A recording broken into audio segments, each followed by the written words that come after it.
Wir möchten euch alle ganz herzlich willkommen heißen. Wir haben uns jetzt versammelt wieder zur heiligen Messe. Wir übertragen sie können mitfeiern am Bildschirm. Wir brauchen solche Feiern gerade jetzt in dieser Corona-Krise. Gott ist ja nicht der ganz Ferne, Gott will mitten in unserem Leben sein. Obwohl wir ihn nicht direkt sehen, sind wir von ihm ins Leben gerufen. Wir sind im Letzten doch von ihm abhängig, von ihm getragen. Und das sollte doch immer wieder sichtbar werden. In dieser Feier dürfen wir ihn sogar sichtbar unter uns erfahren. Im Zeichen des heiligen Mahles, im Zeichen von Brot und Wein. Die Texte, besonders das Evangelium. Es geht um Abraham. Gott schließt mit ihm einen Bund. Abraham wird zum Stammvater der Völker aller gläubigen Menschen. Wir gehören zu diesen Menschen. Wir sind als Kirche Volk Gottes. Gott hat mit uns einen Bund geschlossen. Unter seiner Führung jetzt diese Epidemie überwinden. Wir haben heute auch ein Heiligen gedenken, den heiligen Franz von Paola. Er lebte im 15. Jahrhundert, stammte aus Kalabrien. Als 14-Jähriger schon hat er sich den Franziskanern geschlossen. Er hat sich aber dann 2 Jahre später zurückgezogen als Eremit, lebte ganz allein. Es haben sich ihm einige angeschlossen, für diese hatte er dann ein Kloster gegründet. Daraus ist dann die Ordensgemeinschaft der Paulaner entstanden. Beginnen wir also miteinander im Zeichen und des Heiligen Geistes. Amen. Gnade und Friede von Gott, unserem Vater, und unserem Herrn Jesus Christus sei mit euch. Und mit deinem Geiste. Singen wir zum Kyrie 100. Ich singe vor und ich mache den Kantor. Herr, erbarme dich unser.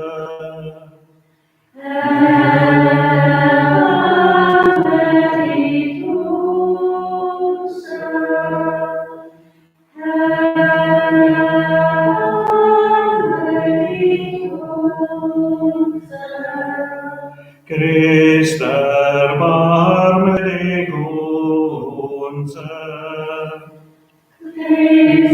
Mit Abraham hast du einen Bund geschlossen.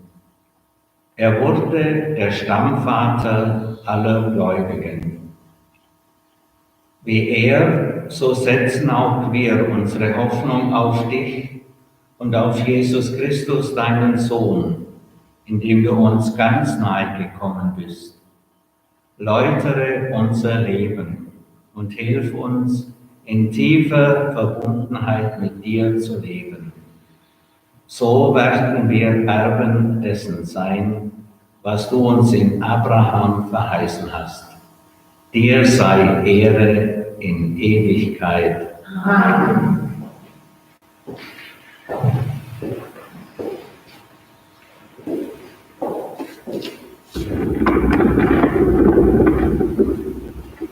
Lesung aus dem Buch Genesis. In jenen Tagen erschien der Herr dem Abraham. Abraham fiel auf sein Gesicht nieder. Gott redete mit ihm und sprach: Das ist mein Bund mit dir. Du wirst Stammvater einer Menge von Völkern. Man wird dich nicht mehr Abraham nennen, Abraham, Vater der Menge wirst du heißen. Denn zum Stammvater einer Menge von Völkern habe ich dich bestimmt. Ich mache dich sehr fruchtbar und lasse Völker aus dir entstehen. Könige werden von dir abstammen. Ich schließe meinen Bund zwischen mir und dir, samt deinen Nachkommen, Generation um Generation, einen ewigen Bund. Dir und deinen Nachkommen werde ich Gott sein. Dir und deinen Nachkommen gebe ich ganz Kanaan, das Land, in dem du als Fremder weilst, für immer zu eigen. Und ich will ihnen Gott sein. Und Gott sprach zu Abraham, du aber halte meinen Bund, du und deine Nachkommen, Generation um Generation. Wort des lebendigen Gottes. Dank sei Gott. Der Herr ist unser Gott, ewig denkt er an seinen Bund. Der Herr ist unser Gott, ewig denkt er an seinen Bund. Fragt nach dem Herrn und seiner Macht, sucht sein Antlitz alle Zeit, denkt an die Wunder, die er getan hat, an seine Zeichen und die Beschlüsse aus seinem Mund.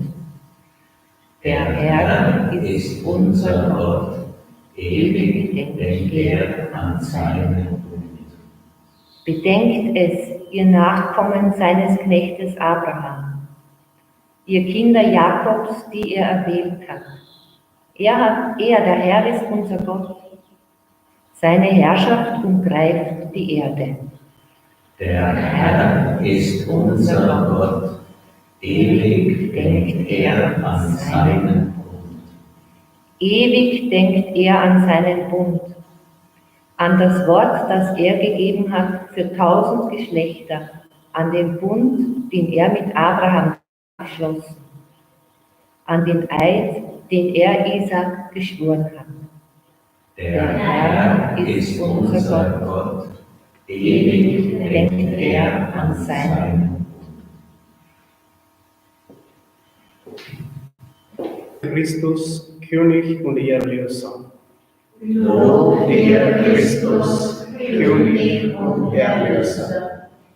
Wenn ihr heute seine Stimme hört, verhärtet nicht euer Herz. Lob dir, Christus, König und Erlöser. Der Herr sei mit euch. Und mit deinem Geiste. Aus dem heiligen Evangelium nach Johannes. Ehre sei dir, o Herr.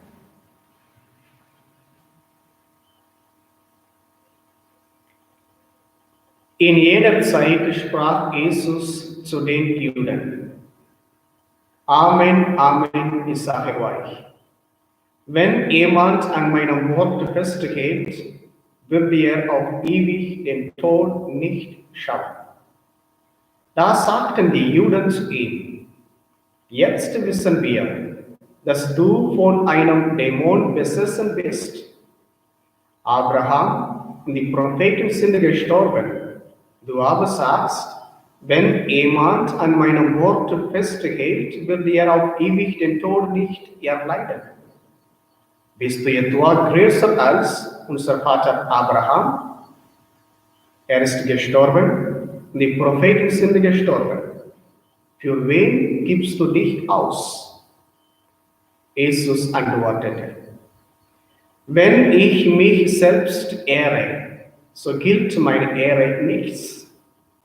Mein Vater ist es, der mich ehrt, er, von dem ihr sagt, er ist unser Gott. Doch ihr habt ihn nicht erkannt. Ich aber kenne ihn.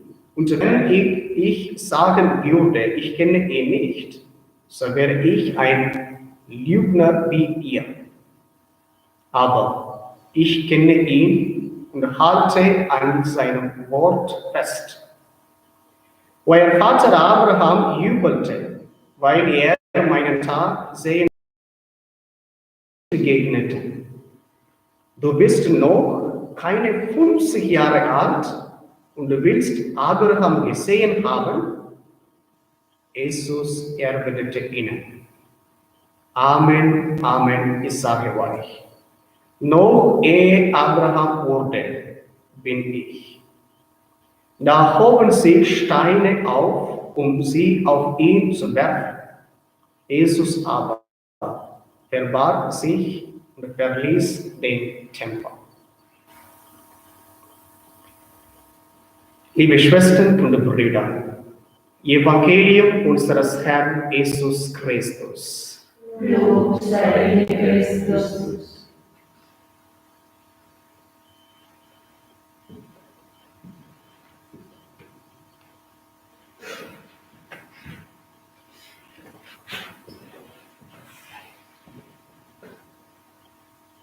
Guter Gott, wir gehören zu deinem Volk. Dass es uns gut geht, bitten wir dich um deine Hilfe. Ermutige uns, unser Leben ganz fest an dich und deinen Sohn zu binden und in allem dir zu vertrauen.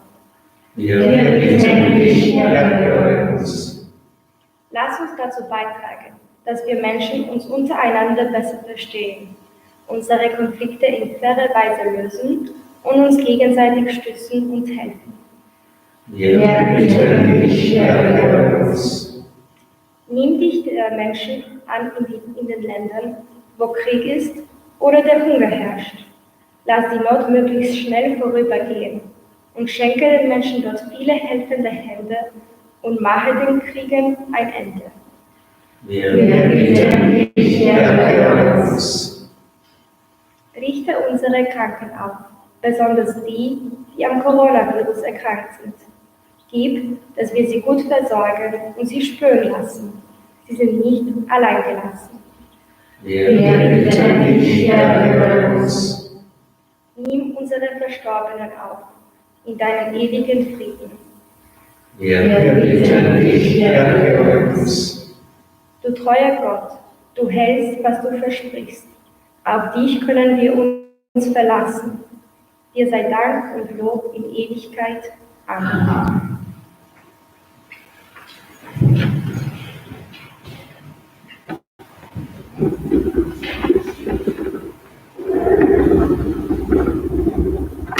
Gepriesen bist du, Herr und Gott, Schöpfer der Welt.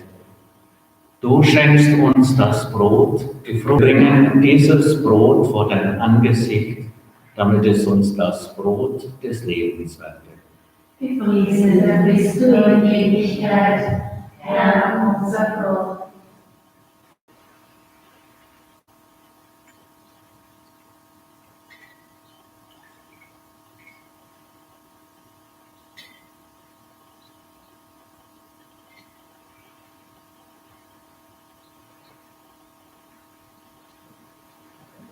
Gepriesen bist du, Herr unser Gott, Schöpfer der Welt. Du schenkst uns den Wein, die Frucht des Weinstocks und der menschlichen Arbeit. Wir bringen diesen Kelch vor dein Angesicht, damit er uns der Kelch des Heiles werde. Gepriesen bist du in Ewigkeit, Herr unser Gott. Herr, wir kommen zu dir und wir bitten, gib, dass diese Feier dir gefalle. Herr, wasche ab unsere Schuld, die wir jetzt bereitet haben. Gib, dass sie uns stärken zum Guten. Heilig singen wir 710, 6. 710, 6. Der Herr sei mit euch. Und mit deinem Geiste. Erhebet die Herzen. Wir haben uns Herr. Lasset uns danken dem Herrn, unserem Gott. Das ist würdig und recht. Es ist recht, dir, guter Vater, zu danken und dich zu rühmen. Denn das Leiden deines Sohnes wurde zum Heil der Welt. Seine Erlösungstat bewegt uns, dich zu preisen. Im Kreuz enthüllt sich dein Gericht. Im Kreuz erstrahlt die Macht des Retters, der sich für uns dahingab, unseres Herrn Jesus Christus. Durch ihn loben dich deine Erlösten, und auch wir stimmen mit ein in das Lob deiner göttlichen Herrlichkeit. Singt heilig, heilig, heilig, ist unser Herr und Gott. Singt mit den Engeln heilig, bist du Gott Zebaoth. Im Himmel und auf Erden soll deine Herrlichkeit gelobt, gepriesen werden, jetzt und in Ewigkeit, jetzt und in Ewigkeit.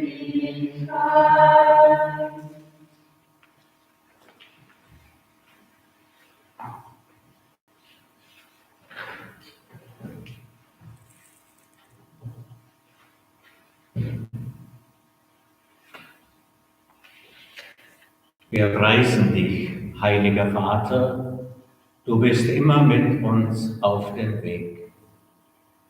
Besonders wenn Jesus, dein Sohn, uns versammelt zu seinem Gedächtnismahl und uns das Brot bricht.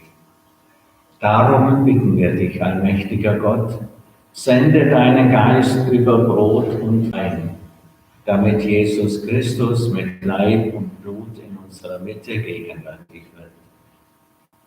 Denn am Abend vor seinem Leiden nahm er beim Mahl das Brot und sagte dir Dank und sprach: Nehmt und esst alle davon. Das ist mein Leib, der für euch hingegeben wird.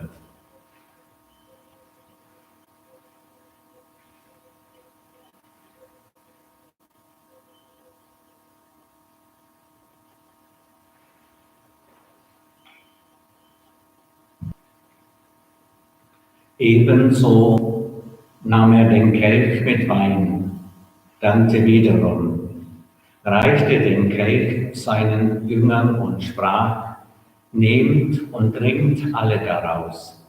Das ist der Kelch des neuen und ewigen Bundes, mein Blut, das für euch und für alle vergossen wird zur Vergebung der Sünden. Tut dies zu meinem Gedächtnis.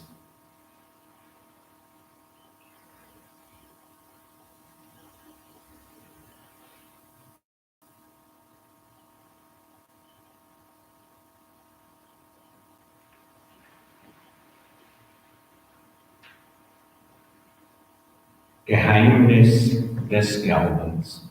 Dein Tod, Herr, verkünden wir, und deine Auferstehung preisen wir, bis du kommst in Herrlichkeit. Guter Vater, wir feiern das Gedächtnis unserer Versöhnung und verkünden das Werk deiner Liebe. Jesus Christus ist durch Leiden und Tod hinübergegangen in das neue Leben und ist auferstanden zu deiner Herrlichkeit. Er hat uns in seiner Hingabe den Weg gezeigt zu dir, unserem Vater.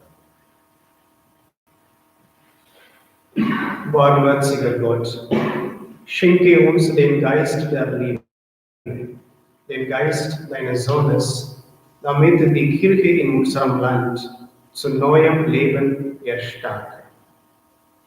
Festige das Band der Einheit zwischen Laien und Priestern, zwischen den Priestern und unserem Bischof Christoph, zwischen den Bischöfen und unserem Papst Franziskus. Gib, dass die Kirche inmitten einer zerrissenen Welt ein Werkzeug im Dienst der Einheit wird. Vater, wir empfehlen dir unsere Schwestern und Brüder, die im Frieden Christi heimgegangen sind, und alle Verstorbenen, deren Glauben niemand so kennt wie du. Führe sie zur Auferstehung. Und wenn unser eigener Weg einmal zu Ende geht, nimm auch uns auf in dein Reich, wo wir für immer die Fülle des Lebens und der Herrlichkeit erwarten. Lass uns zusammen mit Maria, mit unseren Namenspatronen, dem heiligen Franz von Paola, der heiligen Anna, dem heiligen Anton Maria Claret und mit allen Heiligen dich loben und preisen durch unseren Herrn. Durch ihn und mit ihm und in ihm ist jeder Gott ein mächtiger Vater in der Einheit des Heiligen Geistes, alle Herrlichkeit und Ehre, jetzt und in Ewigkeit. Amen.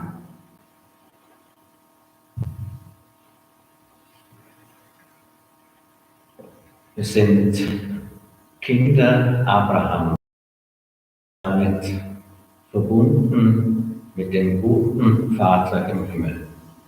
Und so wollen wir miteinander beten. Vater unser im Himmel, geheiligt werde dein Name, dein Reich komme, dein Wille geschehe, wie im Himmel so auf Erden. Unser tägliches Brot gib uns heute und vergib uns unsere Schuld, wie auch wir vergeben unseren Schuldigen. Und führe uns nicht in Versuchung, sondern erlöse uns von dem Bösen. Denn dein ist das Reich und die Kraft und die Herrlichkeit in Ewigkeit. Amen. Es geht immer um unsere Beziehung zu Jesus, unsere Beziehung zum guten Vater im Himmel. Das ist das Kriterium für die Kinder Abrahams, für Gottes Volk. Wünschen wir uns Gottes Frieden. Der Friede des Herrn sei alle Zeit mit euch. Und mit deinem Geiste.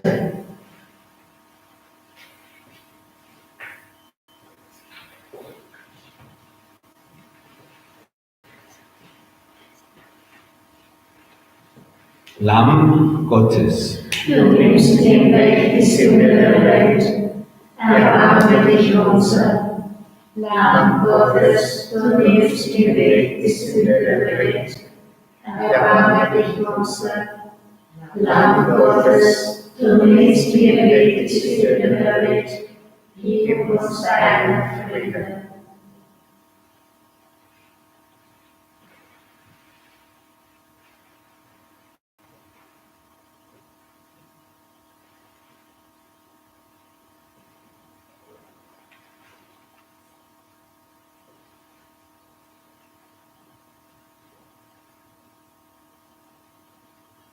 seht Jesus Christus, er ist unter uns in Brot und Wein. Herr, ich bin nicht würdig, dass du eingehst unter mein Dach, aber sprich nur ein Wort, so wird meine Seele gesund. Gott hat seinen eigenen Sohn nicht verschont, sondern ihn für uns alle dahingegeben. Mit ihm hat er uns alles geschenkt.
479, eine große Stadt da steht. 479.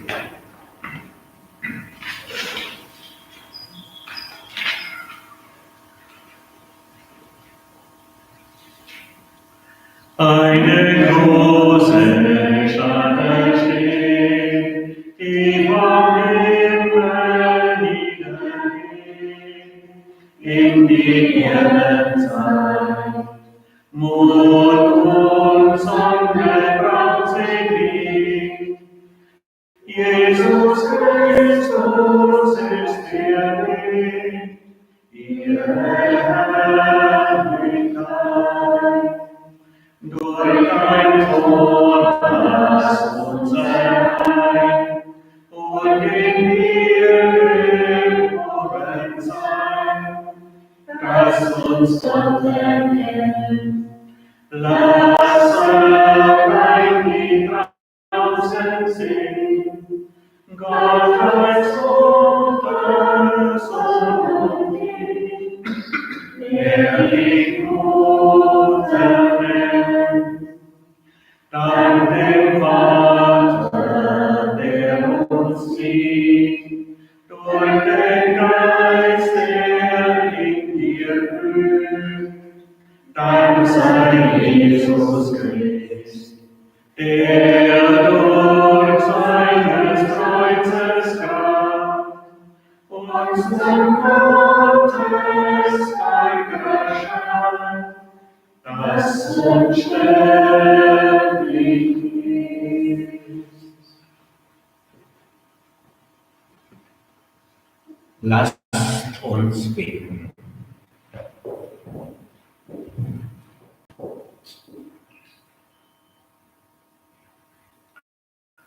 Barmherziger Gott,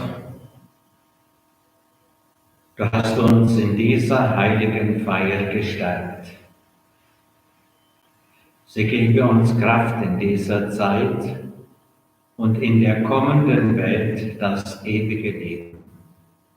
Darum bitten wir durch Christus, unseren Herrn. Amen. Wir danken für die Mitfeier der heiligen Messe, wünschen eben, dass der Segen Gottes auf uns liegt. Wir wünschen uns, dass wir viel Kraft bekommen, um diese Zeit jetzt gut durchzustehen. Ich wünsche, wir beide wünschen allen einen guten Nachhauseweg, einen schönen Abend allen zusammen und eben, dass es uns gut geht. Der Herr sei mit euch. Mit deinem Geiste. Es segne euch und der Heilige Geist. Amen. Geht hin und bleibt in Gottes Frieden. Dank sei Gott dem Herrn.